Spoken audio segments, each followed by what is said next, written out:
আসসালামু আলাইকুম। সবাই মিলে ঘোরার আনন্দটাই অন্যরকম। তাই চলে গেলাম সবাই মিলে একসাথে ননদের বাড়িতে ঘোরার জন্য। আমরা আর চলে গেছি। সামনে রাস্তাটা ভাঙা, গাড়িটা আর যায়নি। আমরা এখানে নেমে যাব। তো নেমে একটু হেঁটে যাব।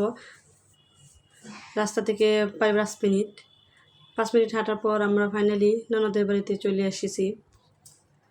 এটা হলো আমাদের ননদের বাড়ি।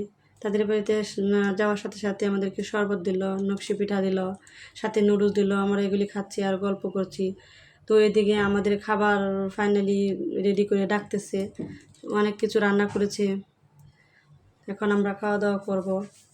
আসলে কোনো জায়গায় যদি একসাথে যাওয়া হয় তাহলে কিন্তু সবাই যখন আমরা একসাথে থাকি তখন আনন্দটা অনেক দ্বিগুণ হয়ে যায়। অনেক গল্প, অনেক আড্ডা, অনেক স্মৃতি সব কিছু জমা থাকে। আর তারা খুবই ভালো মানুষ, আমাদেরকে যথেষ্ট আপ্যায়ন করার চেষ্টা করেছে। আমরা এগুলি সবাই এখন আমরা খাবার খেয়ে নিয়েছি। এইদিকে বাচ্চাদেরকে বসিয়ে দিয়েছে। বাচ্চারা নিচে বসে গেছে, আমরা এদিকে খাবার খেয়ে নিছি। আর উপরে বসে গেছে আমার দেবররা, বসে গেছে, তারা খাবার খাচ্ছে। সাথে আমাদের ননদের জামাই বসছে।